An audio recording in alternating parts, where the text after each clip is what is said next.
Hi, I'm Skyler. I am an age aggressor from Nevada in the United States. I age aggress quite often. I am also autistic and I am 21 years old. My birthday is actually very soon. I'll be 22 soon.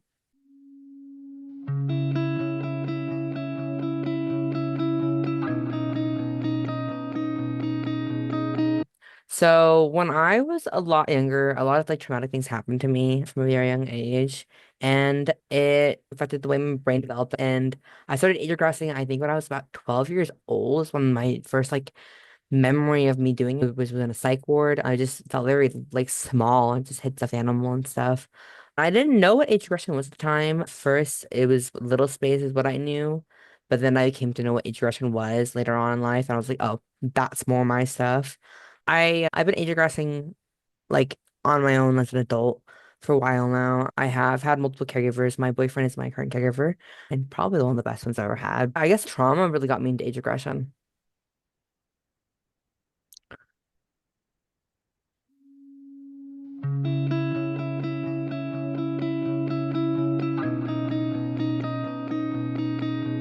How I found out regression was actually the internet, of course, because that's where most people discover stuff.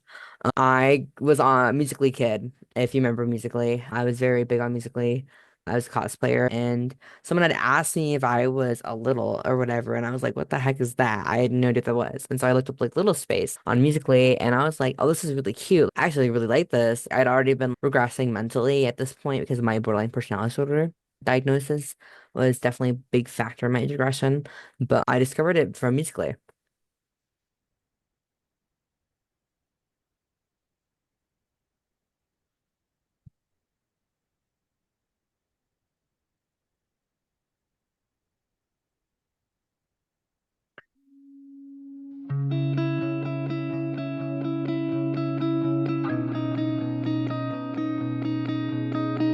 But my HRSN is definitely trauma based. So I got diagnosed with a borderline personality disorder when I was about 13, 12 years old, which is really rare to be diagnosed so young because they tend to wait till you're 18 years old because of hormones to be a factor in it.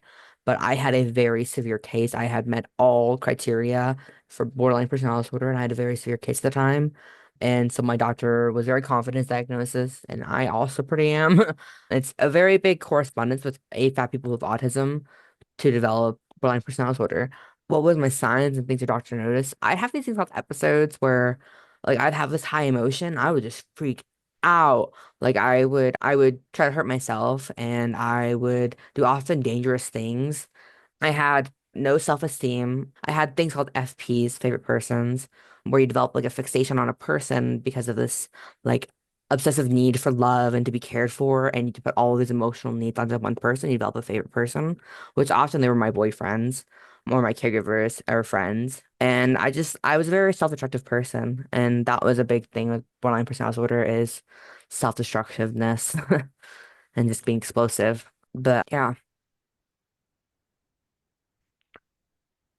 Oh, they can definitely be a misdiagnosed and overlap too. I've read several articles and talked about with my doctor as well about the overlapping of people that are AFAB with autism developing borderline personality disorder because you're ignored and like your autism like is almost it's it's harder to be diagnosed as a woman, I think, as like an AFAB person. It's hard to get diagnosed because there's so like little research and we're often just seen as emotional and overreactive and dramatic and weird. And that definitely like being like neglected from like a medical standpoint of like my autism at that point just can cause the BPD to develop. And my family was very dismissive of my needs growing up, which definitely catered to the BPD forming. But the difference between like autism and BPD would be like BPD has, again, it has like favorite persons. It has hypomania, which is almost like mania, but it's just like little sprouts of like euphoria. It's like euphoria highs instead of being long term like bipolar is. It's only short burst of mania.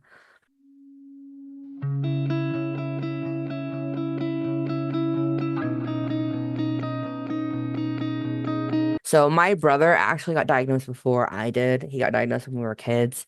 My my doctor wanted me to get tested actually, but my mom just brushed it off and just said that I was quirky and weird. So I did not get a proper diagnosis until I became an adult. But I just always had issues with like social stuff. Social is my hardest part, being of like with my autism is just social aspects, especially like in person. I get very overwhelmed very easily and like I loud sounds, overlapping stuff. I have my weird traits, my boyfriend calls them, like how I have to have stuff certain ways all the time. Like I go certain routes everywhere. I notice like my repetitiveness too, and like vocal stimming. Oh, I stim a lot, and that was definitely something that we learned. It definitely didn't feel great being dismissed because that was just like, oh, you're just quirky, you're just weird, and like they often I'd have my sensory issues with like food. I have a lot of sensory issues with food. I can't really eat a lot of vegetables because the way they're cooked, and if you cook them, if they're steamed, I don't like them squishy. I like them like crispy in the oven. And my family would try and force me to eat them and would basically make me sit there at dinner table and I couldn't have anything else until I finished my vegetables. But it wasn't that I didn't want the vegetables, it's I didn't want the way they were cooked and they wouldn't listen to me. And that was one thing I remember growing up. But my boyfriend now, he listens and he makes them in the oven all the time and then I'll eat them.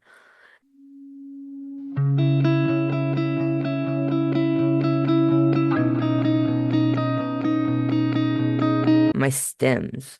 Oh, I like to do flappy hands. The flappy hands. When I was a kid, my mom often would, I'd do them in public because in public is when I tend to stim the most because I'm like, oh, I hate it in here. My mom often told me like I was like a drug addict when I did it. So I wasn't allowed to stim around her and stuff like that. And so I often would have these big temper tantrums, like what we call them big as temper tantrums, basically. I had temper tantrums in public, is what my mom called them, and I would just freak out because I was so overwhelmed and it was so loud and noisy. I was freaked out, and I like to do that, and I also like to do vocal stems, and I have my vocal stems like memes, I just quote memes all the time. If you know ASDF movies from Tomska, I quote a lot of those.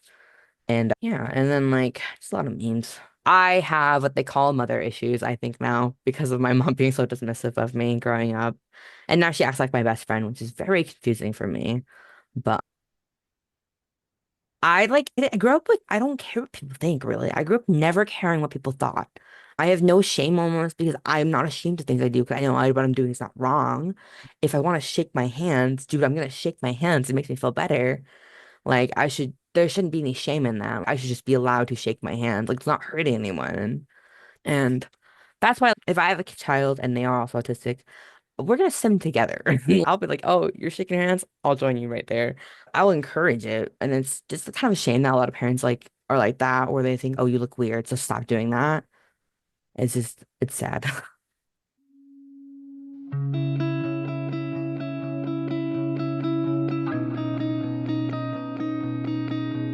Oh, yeah. Oh, definitely. I've always been like made fun of for the way I am because I've masked in certain situations, but I try to not do it as much as I can, especially now as an adult, now that I'm like more conscious of it, I guess. As a kid, I just kind of my dad kind of taught me how to act, and I had a behavioral therapist in middle school who taught me how to act in social settings. And so that kind of taught me how to mask even better. Oh, like you can talk too fast, you talk too slow, how you should talk, how close you can be to somebody, how far away you can be from someone when you're talking to them. My biggest thing was like I used to hug people all the time. I didn't care like if they were a stranger. I was like hug, hug, and apparently like that's not okay to hug people. But I love like touch. I love like the sensory hold, the feeling of touch, like that. But only in certain ways. Like hugs, if they're nice and pressurized, I love hugs. But that was the thing when I was a kid.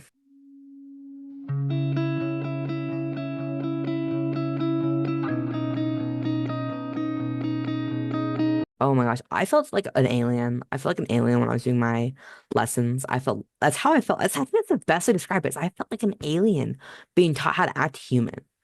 And it made me realize how weird I was and how even more strange I was as a person. But the way like that can link to my Russians, I feel like I didn't like really get much of a childhood as I think I wish I deserved of like just being myself, being both like from the trauma standpoint, but also from the fact that I didn't get to express myself in all the ways I wish I could have as a child. Now I have the opportunity to do that, to feel everything again, but like in a better, safe way. I think, oh, I definitely relate to that. Like I said, like I felt like an alien. I realized like I wasn't the same as other people, that everyone else was like normal and I was like the weird one. Like I didn't understand things other people understood, like social cues. Like I did not understand when people were bullying me growing up. And then my mom would tell me like that person wasn't being nice to you. They were being mean to you. And I was like, But I thought they were complimenting me. That's so weird because I just didn't understand social cues and like when people were uncomfortable, if I was like talking too much and when they like got like annoyed and stuff like that. I just didn't understand that kind of stuff. And I felt like a weirdo. So going through a lot of bullying and rejection and mistreatment from your own mother about how she and how your bullies interpreted your autistic and neurodivergent behavior. And so what impact would you say that has had on you? How did you go from that to beginning to unmask or deal with the assumption that we've been told you've been weird? I never stopped being weird. The more I got bullied, it's like the more I just stopped caring what other people think. And the more I realized I was not gonna fit in, the more I realized what was the point of trying to fit in. I've only masked really now for work. If I have to go to a job or work, or if I have an event to go to, that's like professional or whatever, that's the only time I masked since I was probably like, gosh, I got married when I was younger. I think this is good to mention. I got married when I was 17 years old. And my being with my husband, living my family and living with my husband, I got to unmask and learn who I was and explore who I was even more and feel no shame for it. I wasn't bullied. I wasn't like criticized for it. I could just be myself, which is how I even got into regression even more. My ex-husband was my caregiver for a long time. And for a long time, our relationship was basically just me being regressed most of the time because I think I just tend to regress a lot more. It feels a lot more safer and comfortable.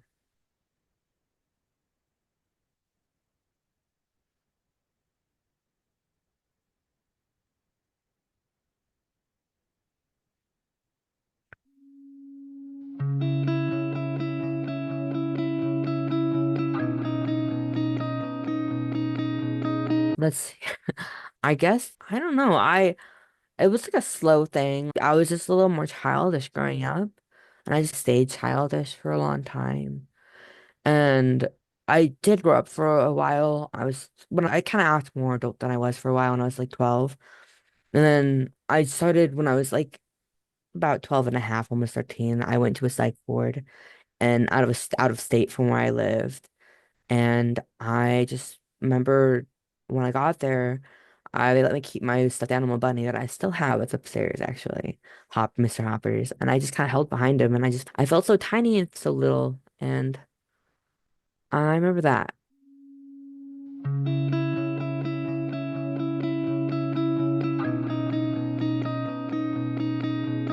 Often I just feel small. I feel like a little kid again. Like I usually have like a softer, tinier voice and I can't verbalize as much. I'm often semi-verbal, nonverbal when I'm fully regressed. I tend to regress to like a toddler age. So I am very young and not very able to verbalize that well. And I'm very dependent on my boyfriend to be my caregiver at the moment and do things like help me out, make me food, and just help me in general with things. I'm a very playful, silly, and cuddly, clingy toddler. Just with my boyfriend, it's very healing for me because used to have a very strong bond with my father as a little toddler, but we grew apart as I got more mentally ill growing up and came out and everything like that. We grew apart and stuff. So it's really healing for me to have like the paternal caregiver relationship again. Mr. Hopper is very cute. Where do things go from there? I understand not being able to verbalize greatly is something I've learned as I've grown older. So I sorry. suppose what was your next steps in progression? So if you give me what came thereafter as I growed? So how did you like chronologically evolved from there? Oh. So after the psych ward, when I got out of the psych ward, I was asked by someone at the psych ward if I was little. And so after I got the psych ward, I Googled what that was and I looked it up on TikTok because Google wasn't really helpful at the time. I looked up on Musically and I found Little Space. And at the time, it was mostly purely people mistagging or cross tagging and using the BDSM kink terms for it instead. But I was part of the safe regression, safe for work part. Age regression wasn't like a term that we knew yet musically, I don't think. It was mostly just little space. And so I eventually I started babysitting. I got myself stuff like pacifiers and sippy cups and cute clothes. I got my first onesie eventually from Little for Big because I was like one of the very cheapest ones at the time. And you can get that on Amazon too, I remember. And then Little Space stuff started blowing up on early TikTok because of cringe culture starting to become a thing. I was actually in a cringe compilation in 2018. That was so fun. That was great. And then I had one of my first caregivers was actually one of my best friends in middle school. Became one of my first caregivers. And that was really nice and it was pretty great. But then we stopped being friends because of family and friend drama, which sucked. Losing caregiver is always hard, especially like when it's like a really good bond.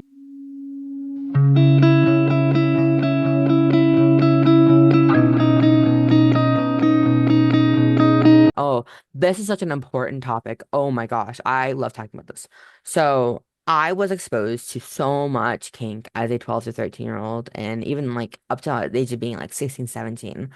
And I think it's so important that we keep like safer workspaces are okay, but you need to have boundaries. If you're an adult like creator, like I am 21 years old, I keep my DMs 16 plus if you want to talk about it. Like, I'm here for advice, but I don't really be friends with people like that aren't like that much younger than me. I have my boundaries if we are friends, which is really important. Like you don't talk about certain things and you don't do certain things and you don't like engage certain ways with people that are younger than you. I think that should be a basic thing.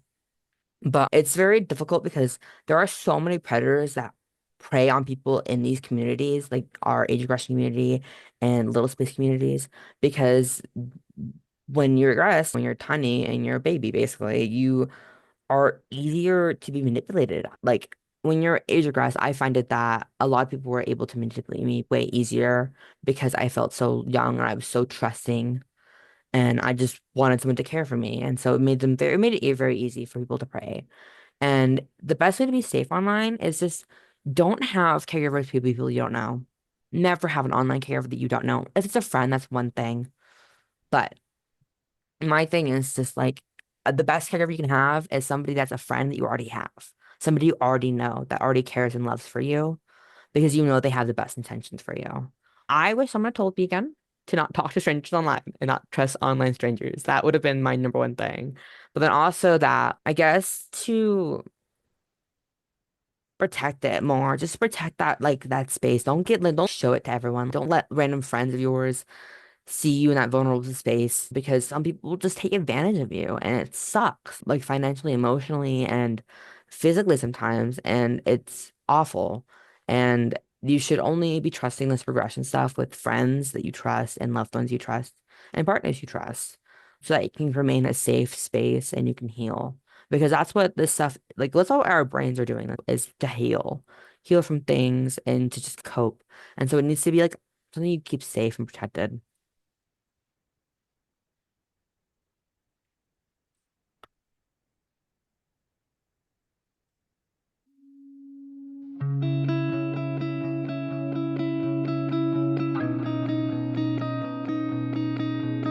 So I've always posted age regression stuff since 2017. I think I had a Tumblr account, I had a YouTube account, and I had Instagram at the time, yeah, and TikTok accounts I've had. I've always gotten hate comments and been bullied, but the thing is, I don't care really. People can judge me. That's fine. That's just because they're ignorant and they refuse to be educated. It's weird. Sure, it's weird, but a lot of things in life are weird. Grow up. Things are weird. It happens. People tell me to grow up. They're the ones that need to grow up because people are gonna do what they want to do. I'm not hurting anyone. It's not hurting you. You can just scroll. Press not interested. Press block. Scroll. If I promote your free page and you don't want to see it, scroll. There's no need to send hatred my way because I'm not doing anything wrong. I really don't believe that there is anything wrong with somebody having like a passy or something that's a piece of plastic and it's comforting.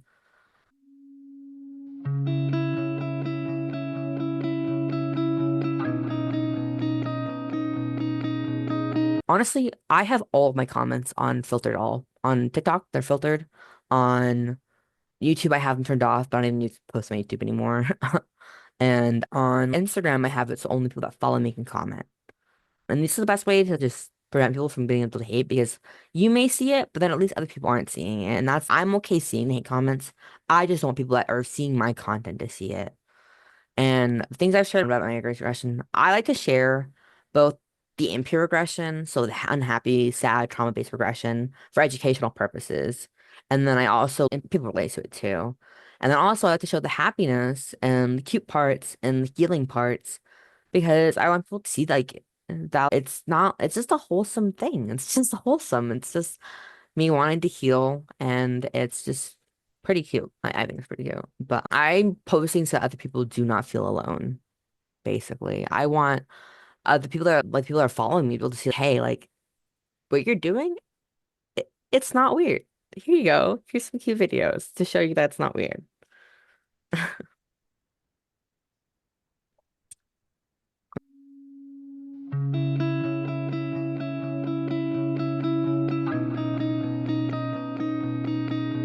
Pacifiers. Pacifiers are like one of my favorite things to stem with. I don't know, like when I put one in, it's just so soothing. Like I am a big nail biter. I've always bit my nails, but I started using pasties and I don't bite them as much anymore. If I have a pasty in, I'm not gonna bite my nails. But I've always been a nail biter because I don't know, it kind of I guess it's like a way I stim a little bit.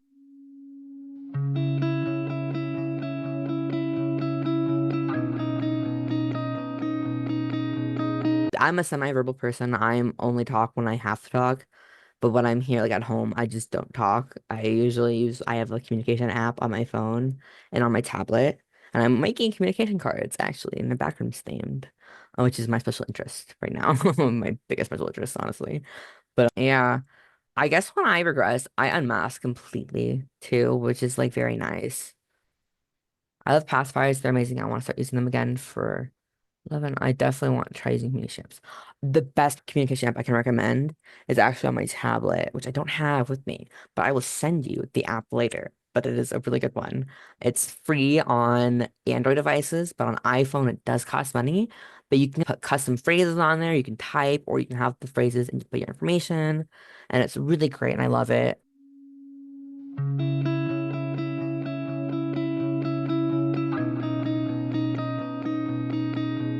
So when did you start using pacifiers? What made you think to use them? So it was actually seeing people use them online.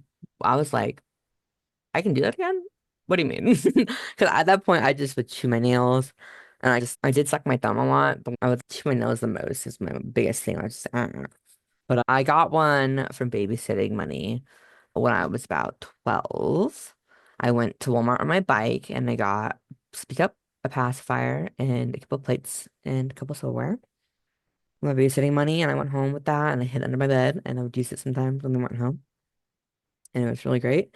But I do not recommend using baby pacifiers, as baby pacifiers will damage your teeth if you're older than 12. They make some that are made at get shipped to Walmart, actually. So just so people know, you can get your adult pacifier shipped to Walmart and pick them up there. If you can't, pick them up.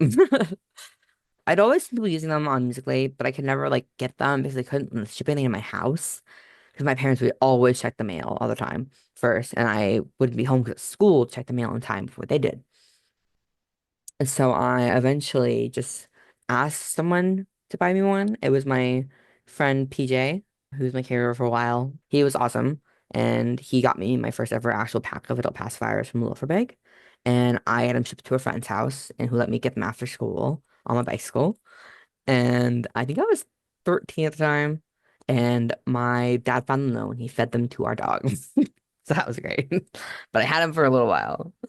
And then I got some more eventually. But if I had to hide them, because if my family found them, they would just throw them away. And often my brother would go through my mail and throw my stuff away too. Both of them, both my brothers. And my mom would not do that. My mom would like not, she just would just leave it alone.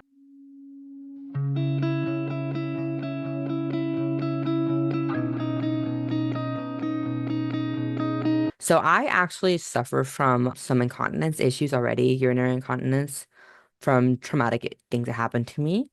And I had to wear pull-ups in middle school and high school because I just couldn't hold my urine in basically. And yeah, and I stopped doing it because I got embarrassed in school one time because they could tell that I was wearing a pull-up in one of the shorts I was wearing. And I got bullied about that, so I stopped wearing them. And I would just bring clothes in my bag to change into if it happened. And I just had to run to the bathroom every time if I wanted to go. And that kind of sucked. And then eventually I started using adult diapers when I was about, I got them when I was 17, but I was a bit bigger and I couldn't fit a lot of them. I didn't know how to put them on correctly. And an online friend had bought me some, but I can only wear them in my bedroom. And like that they were pretty comfy. I like them. They were pretty comfy and they're really nice. As I've gotten older, I've lost more weight and stuff from having surgery. I feel really embarrassed, honestly, with having that kind of issue. It just was really embarrassing. And it made me feel a bit more alienated, of course. And I began to feel more comfortable with it when I got with my ex-husband because he made me not feel embarrassed about it. He comforted me for a while about it and made me feel a bit better. And I got to wear pull-ups more often and stuff like that. And eventually I lost weight for a while and it got a little bit better. And I did some trauma PTSD therapy and that was helping for a while. But then things happened with my husband and everything got worse again. But with my current partner, he he basically has shown me that that's okay that I have these issues. I shouldn't be ashamed of them. And he lets me helps me with my pull-ups, helps me put my diapers on and everything like that. And makes me not feel embarrassed about it. I always felt very embarrassed when we first got together about it. When I asked him if it was okay that I wore these, when I told him I wore these and stuff, I felt very embarrassed. But he has always made sure since day one that I felt okay about it and has supported me and made sure I didn't feel weird about it and I felt comfortable.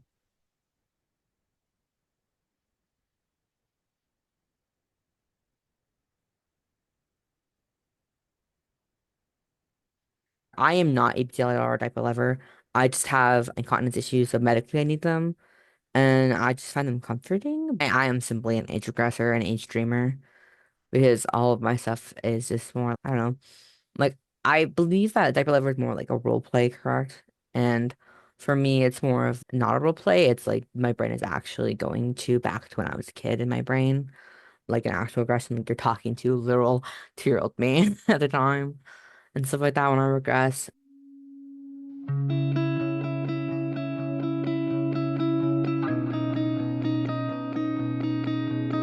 I guess how would I get to embracing them?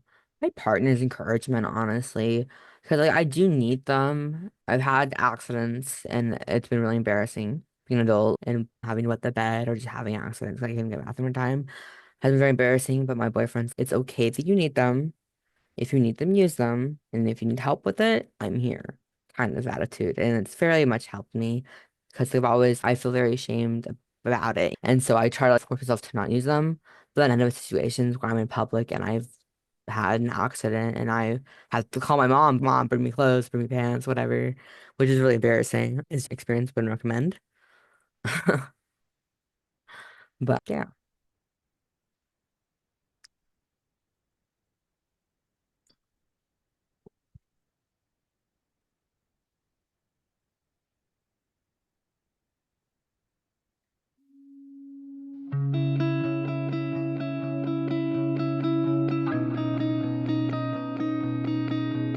He's not my husband yet, but we are getting engaged soon. But also my caregiver and supporting my disabilities. What it's like to have a caregiver, honestly, it's so healing and it's great because I know not everyone needs a caregiver, but some people do need one. I'm definitely somebody who needs to have a caregiver. I'm very dependent when I am regressed and I'm like semi-physically disabled and stuff like that. I don't have the easiest time getting up and down, which we have stairs in our apartment, and I have a hard time getting up and down them. So I get dizzy very easily. I get very dizzy very often, very easily. And I can't walk a lot because of my feet and stuff like that. So he like pushes my wheelchair for me when I have to use a wheelchair when we go out in public and he cooks for me. He sometimes helps me bathe when I need to be bathed and I have trouble bathing myself. He'll bathe me and help me get dressed in the morning and help me get changed. And he just makes sure that I'm doing okay. And I often deal with a lot of impure aggression because of the trauma. So having these big emotions and I'm not able to fully like give them out in a healthy way. So I'm like crying and I'm just like moody and crying and upset and he doesn't know how to like what's wrong. But he talks to me and we talk and he like helps me get out those feelings, process them a little bit, which is really nice.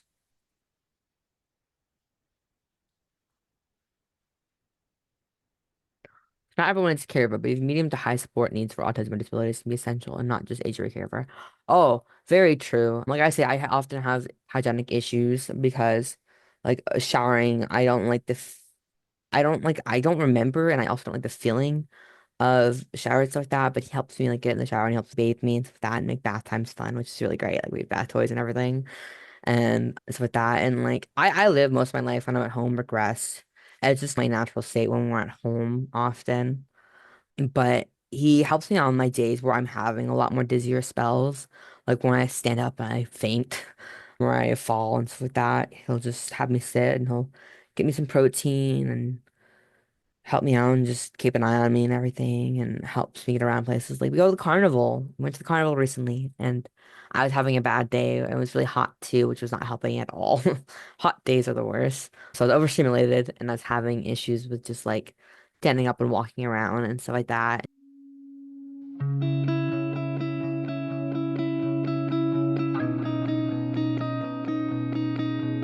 So Pierre is happy, bubbly. I'm having fun and playing and stuff like that. And I feel just so safe and secure.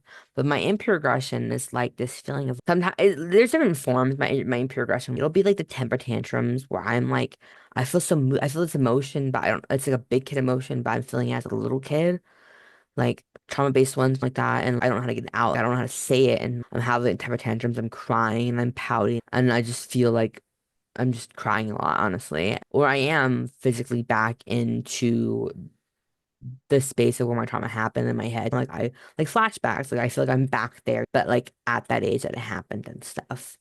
I think that okay, so I think the difference I've been able to identify the difference between my aggression temper tantrums and my autistic meltdowns. My aggression my aggression temper tantrums are more I didn't get my way and I'm upset right now, but so I'm gonna cry. Versus autistic meltdowns for me are more of this is too much and I'm overstimulated. Like I usually tend to have my meltdowns when I'm overstimulated or when plans change. Plans changing is the biggest one for me. Like last minute plans change, especially with like friends stuff like that. That's when I can have my meltdowns and stuff like that. Or if we're in a crowded place and it's overwhelming too much and I just blow up basically. I'm a little bit different, but they can definitely overlap for me. If I'm regressed somewhere and I'm getting overwhelmed or stimulated by something, then I can have a temper tantrum while regress is also a down. I think it overlap, definitely. It overlap.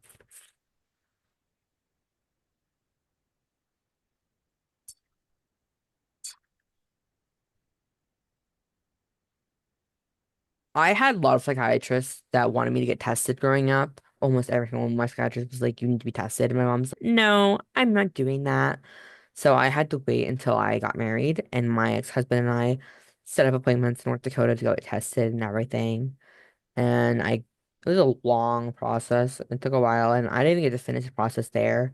I am finishing here in Nevada, because I had to move after my divorce.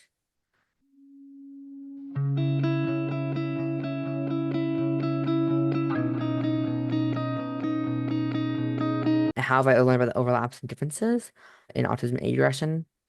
I guess it's like through my own experiences with it because it's different for everyone. But I just like experiencing and doing my own research on it and talking with people and like reading articles.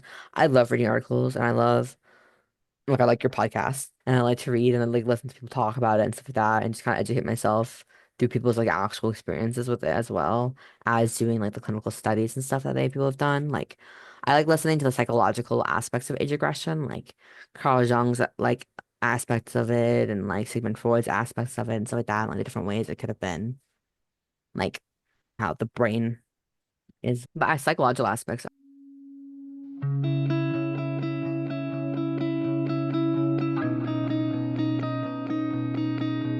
Okay. So yeah, I have no issue exploring that. So basically, like when you're growing up, you are developing social and emotional bonds with people. And for me, I didn't get to develop those social emotional bonds how I should have. And I experienced this trauma that happened at a age. So now my brain likes to go back to it's like an escape mechanism, basically. The brain likes to go back to before or when the traumas happened. Either so your brain can process them or so your brain can feel safe at a point where it was before, where it last felt safe.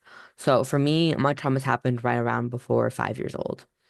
And so I tend to regress to 2 to 5. But when I regress to 6 to 8, I tend to have more of the impure regression. I'm crying, or that's the age that I feel like the most emotion in. But I still love your podcast, and yes. course.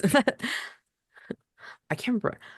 I think one of them believed that it was the conscious efforts of the mind to heal something that had been broken in the one inner child.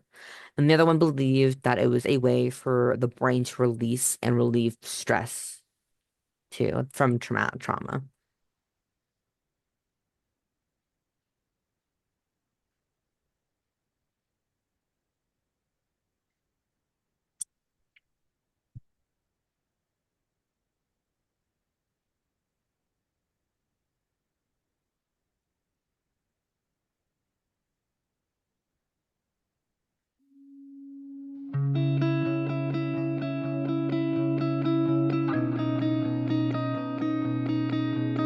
Oh, I love this. Okay. So when I was younger, I just always just felt like myself. I never really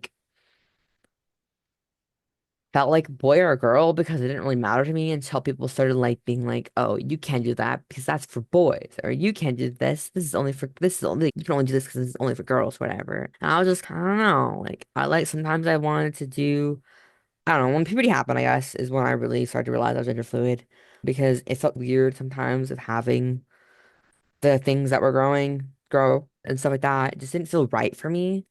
And I just kind of like sometimes like I just felt like a boy, and sometimes I felt like feminine, sometimes I felt masculine, sometimes I felt like an alien. And I when I got online for the first time, I grew up a Jehovah's Witness actually. This is a good preface.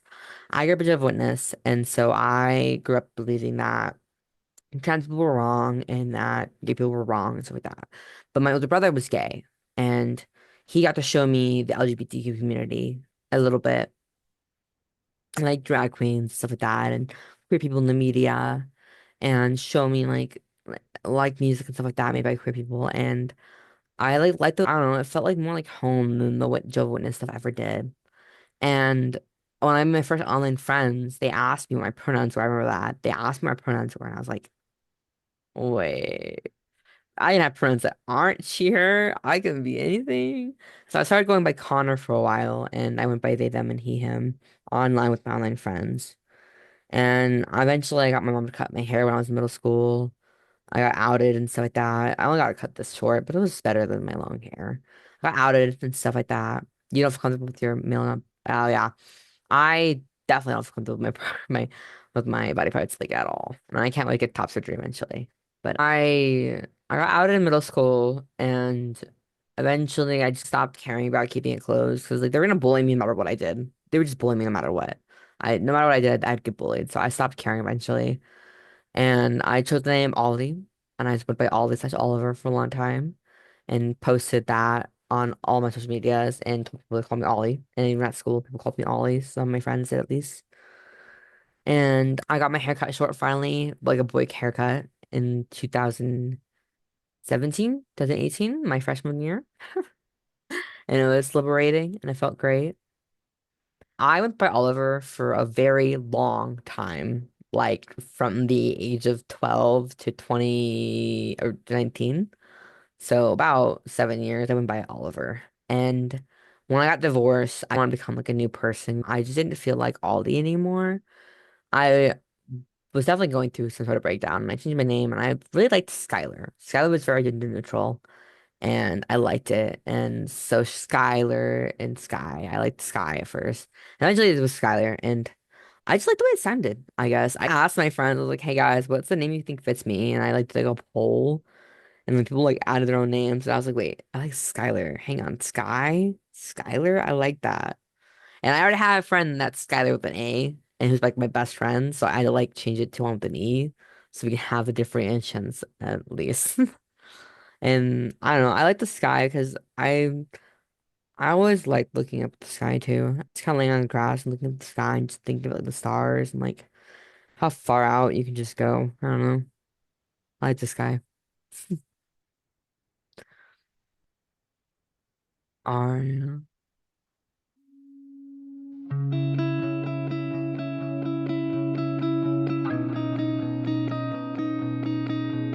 I feel like introspection,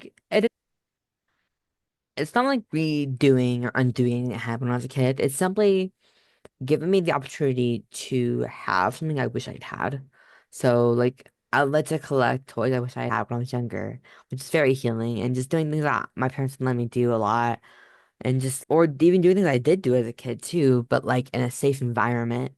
So getting to go to the park and going to events. I didn't celebrate holidays growing up at all because I was growing up as a Jehovah's Witness. So I like doing Christmas. I like doing Halloween. I love doing Regression birthday parties. And it's just like doing stuff I didn't get to do as a kid, but like in a safe space where I feel loved and cared for.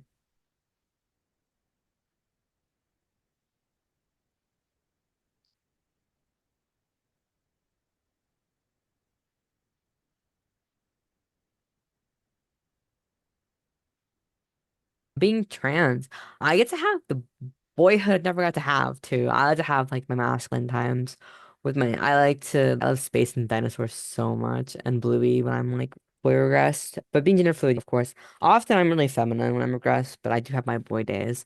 And it's really great, like getting to be like my boyfriend's little tiny baby boy for a day and stuff like that. And just like have the childhood I get to have, go climb up trees and play in dirt. And I like to, I'm waiting for it to rain again, hopefully, so I can go play in the rain, which would be really great in the little rain outfit. When I'm mouse, like, I'm more silly and goofy, I think. And I'm more adventurous when I want to do, like, actually go outside and do things, like go play outside the park and go play in the mud, go swimming and stuff like that. And I love watching dinosaur documentaries and shark documentaries. And I'm a little bit more dependent, usually a bit older when I'm regressed as a boy too. I'm usually about 5 to 6 years old, but when I'm regressed more feminine, I tend to be like a toddler, so 2 to 4. And my regression like looks like I just like coloring and watching TV. I'm not gonna lie, I mostly just watch TV when I regress. I love watching movies and shows and just cuddling on the couch with my caregiver. It's my favorite thing, or just hanging out with my friends and watching shows and stuff or playing board games.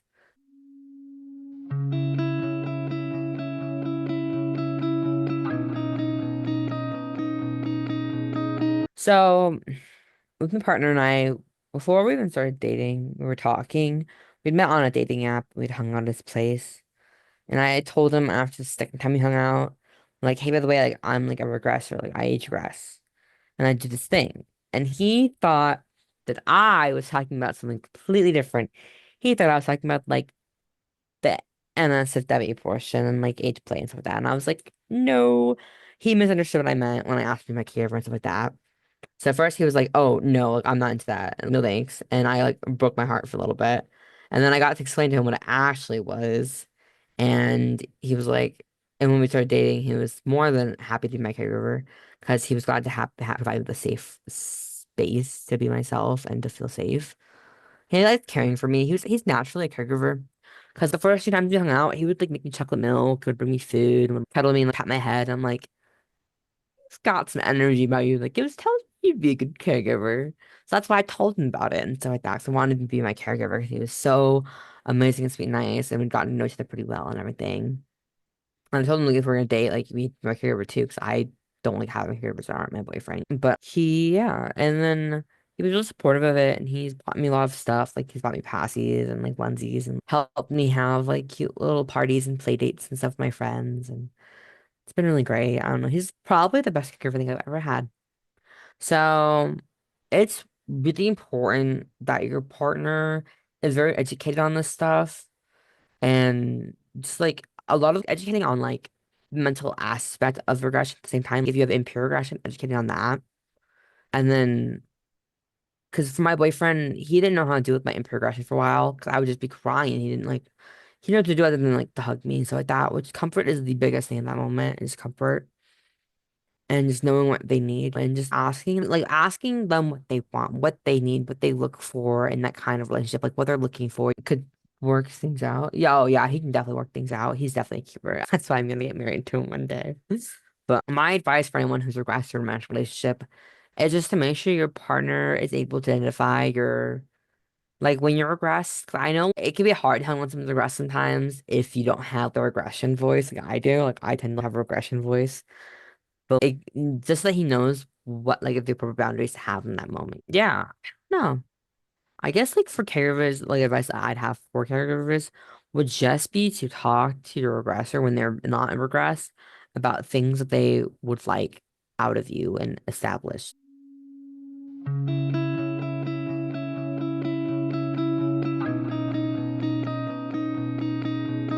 How did I begin to establish a communication dialogue?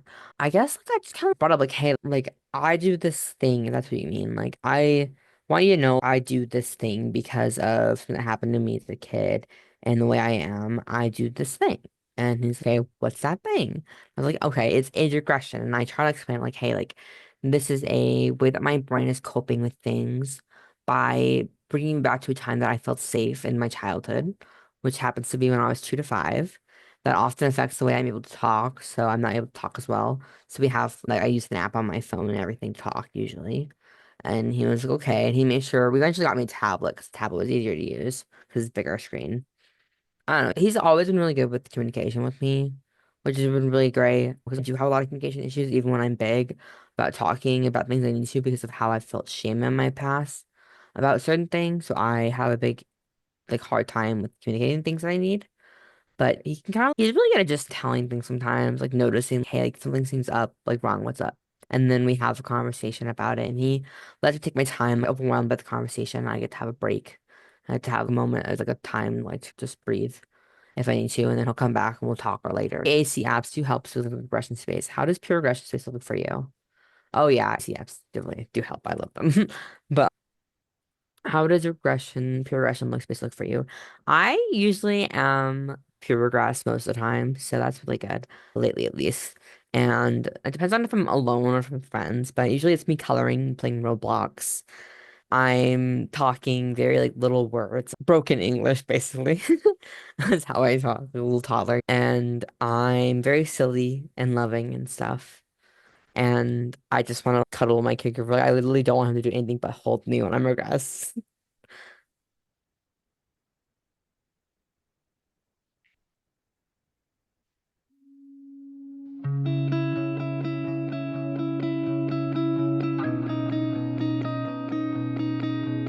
So I've actually made a couple of online friends that are now IRL friends. Like one of my friends, I will not mention their name at all, but they're one of my online private friends that has come and done sleepovers with me, and we've gone to carnivals together, and we've had a lot of fun together, and it's really great. It's the online community really helps, like the Instagram and everything like that.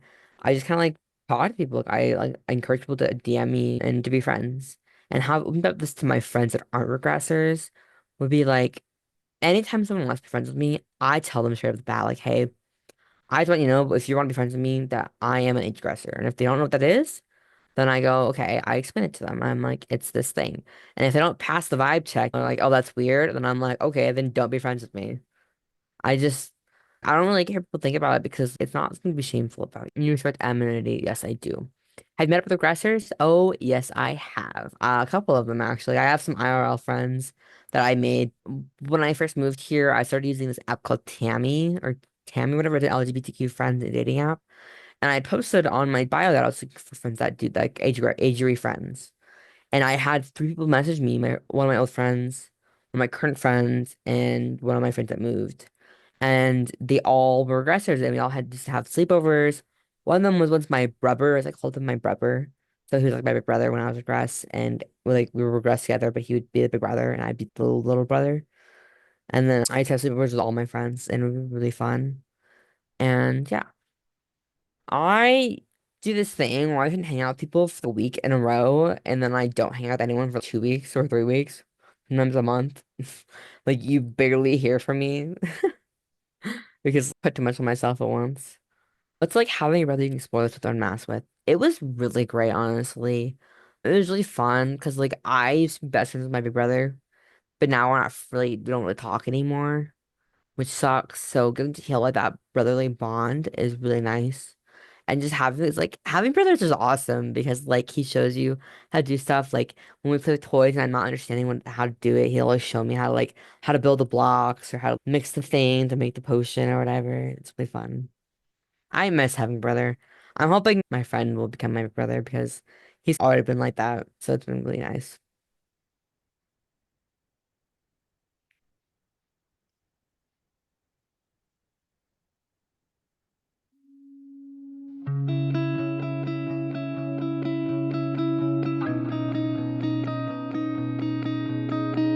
regress. My favorite thing to do with friends when I'm regressed is to color. I love coloring or making slime. I used to make slime all the time with my friends. I had been forever, but making stuff like crafting is my favorite thing to do with friends when I'm regressed. Or just playing at the park as well. That's also good. That's also very good. I don't have the number one favorite thing. I have favorites, of course. But watching movies slash shows, making stuff, whether it's baking or making crafts, and playing at the park. That's yeah, top three.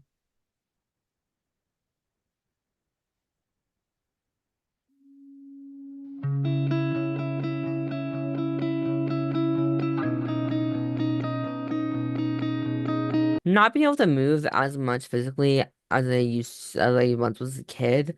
I just feel like a little kid again because I'm dependent on him to bring me stuff and to push me in a wheelchair, and so I feel like I'm like a little stroller sometimes, and it makes me feel like regress even more. Eventually, I am gonna get like an adult stroller. I think I'm gonna save it for one. It'll be so fun. But I don't know. I feel like because I'm more dependent on him, it's easier for me to be regressed because I'm already so completely dependent on him that I just trust him so entirely that I can just progress so easily.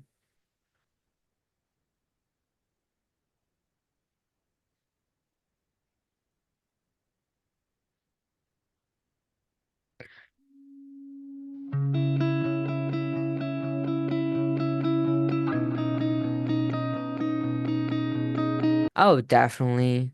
I used to be pretty independent. I didn't want anyone to do anything for me. I want to do everything on my own. But now I don't want to do anything. I just want to do everything for me. I don't want to do anything. It's just so easy not to have to do it. Just to be like feel like tiny and just feel safe. And I feel confident and safe in knowing that he will take care of me.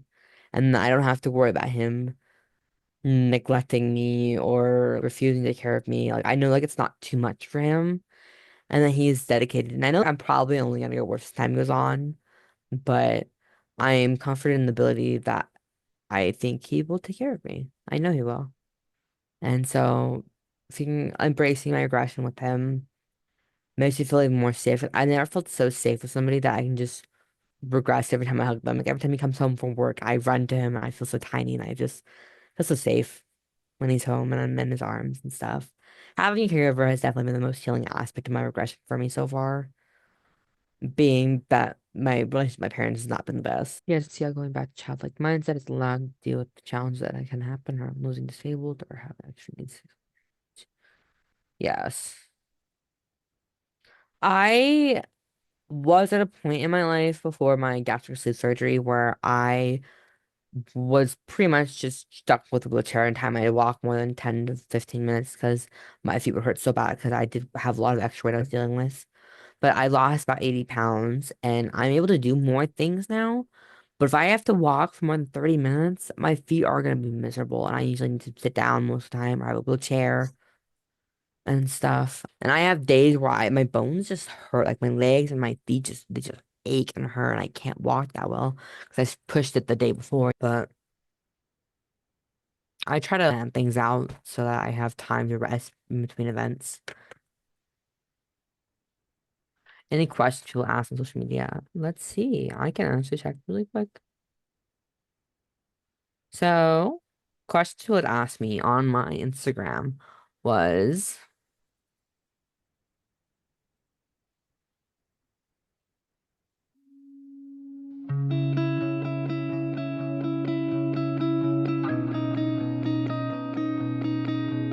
permanent regression. Oh, permanent regressions. People want to talk about permanent regressions. People that are perma kids, basically meaning like people that are permanently age regress. This often is purely from either people being autistic or trauma, just straight up trauma. I know a lot of people have dealt with a lot of intense trauma.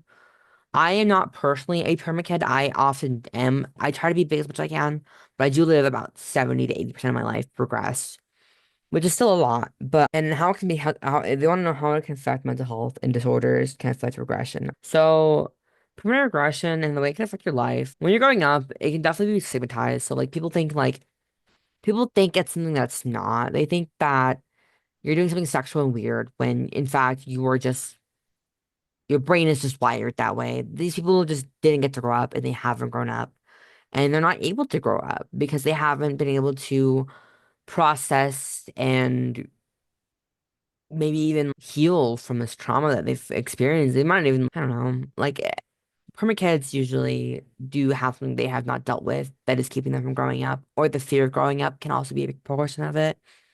This fear of growing up more than most, and it seems that dominates a lot of life.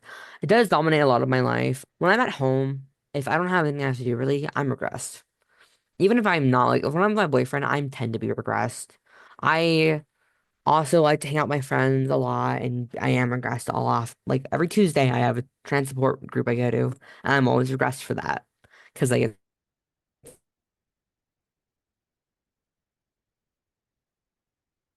it's, I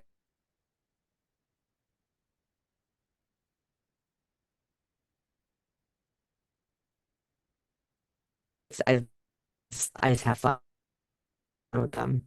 I just be tiny around them, and it's really great. And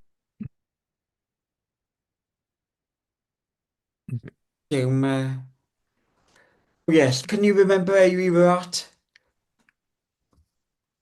Okay. Oh yeah, anyway, yeah, so yeah, it's still in place. So ready when you are to continue.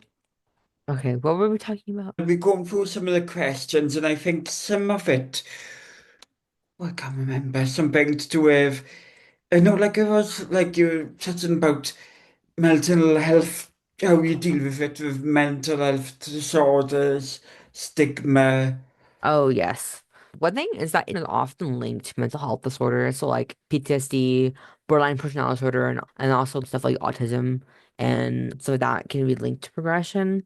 Just because we are the most vulnerable people to face traumas, of course, being autistic, we're one of the most vulnerable people to facing traumas just because we're easier to manipulate and we can be easier to just take advantage of, especially at a younger age when we're not able to communicate as well. So often people like that end up regressing later in life. And people like BPD just regress because of trauma and stuff like that as well. But I know the stigma around it, people like see the NSFW communities and they automatically associate it with everything. So everything in their mind is NSFW, every single thing, even when it's just safe for aggression. But people just need to remember people are going to do what they want and they're not hurting people.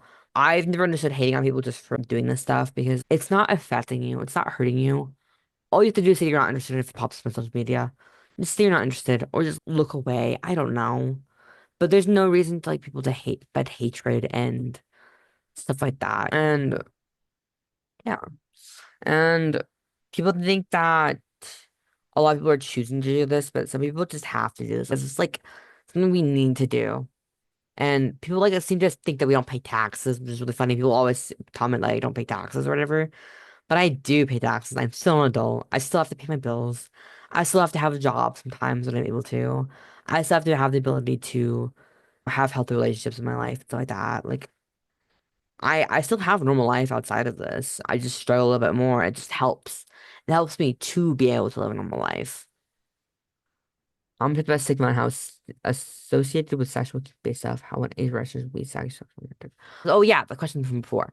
So basically, like people are not able to consent sexually when they regress because that's just you're in a child's headspace and you wouldn't let a child do stuff. So you shouldn't let someone who's regressed do stuff. And you shouldn't like put them in situations that feel uncomfortable because when you do things and you regress or you're forced to do things when you regress, it causes your inner child to be more traumatized, which can get make it worse for you. And also some interactions are absolutely romantic and asexual outside of regression as well.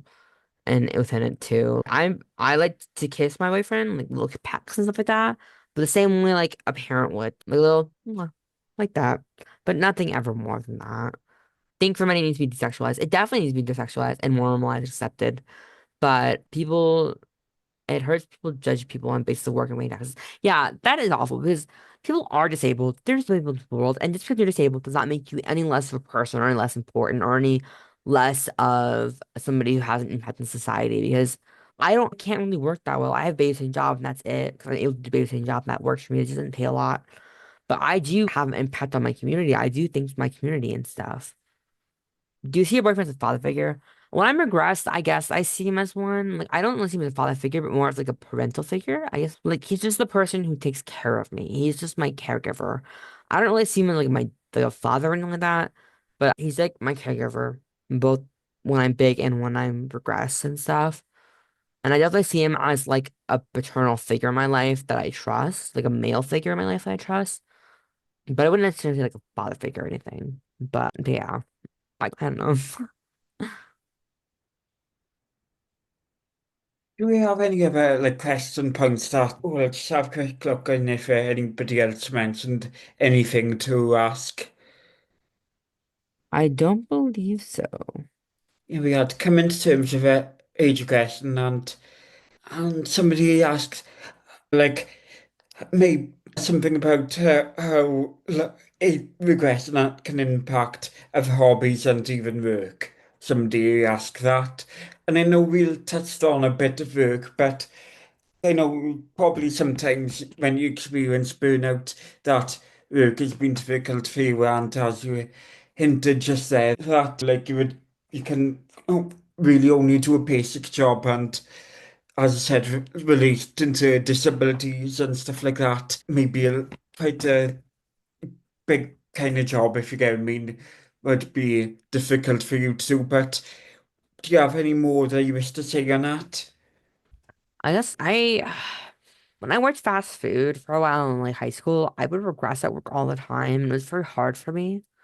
So I can see how it would be very hard for people that have like big kid jobs, like real big kid jobs, to progress at work. Like that definitely can have its difficulties. I try to like make sure that I save time for myself when I get home to regress. So that way I may be less likely to regress when I'm at work. But even then I'm very good at masking it. Like when I'm regressed usually. I say I'm pretty okay. Not like really great, but I'm pretty okay at masking it. But luckily my new job, I just babysit. So it's pretty easy. I just sit in the living room while this kid plays in his room and check on him every now and then. And it's pretty easy.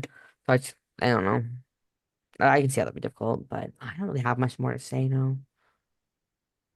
Oh, is that you meant to finish up in a sec? Is it? Oh, the last point maybe is that like they're being autistic and neurodivergent and that. How do you feel that in like the regression communities? How do you feel that autistic people are represented, or and do you feel that maybe somebody who might not be low support needs but might not be high support needs?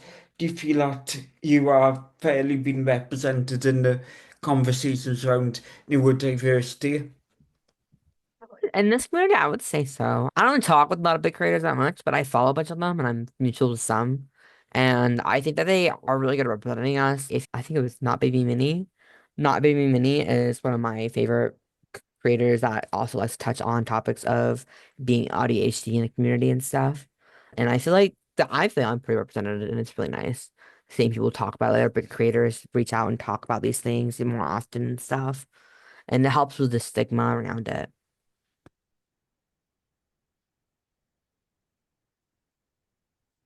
You got a custom passion from yes. I love the Passy project. Oh my gosh. I want a Passy so bad Yeah. from them. Ah. Yeah. Is there anything else you want to say that you haven't had the chance to say already? I guess I just want to say if you're watching this, that I want you to feel that you are not ashamed for what you do because, there's nothing wrong with what you're doing. You're not hurting anyone and you're adorable. I want you all to know you're very adorable. All of you are Oh, adorable. thanks. It's always good to know that. Oh, I'll Mhm. go pass you to as well. This is Cub on it. I'm a bear. Oh wait, Oh, cute. you didn't get to see. Hang on. Oh, cute ears.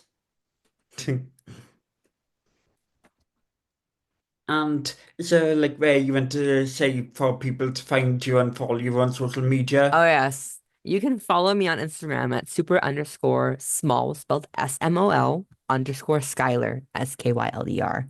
And on TikTok, it is the same app. Yes.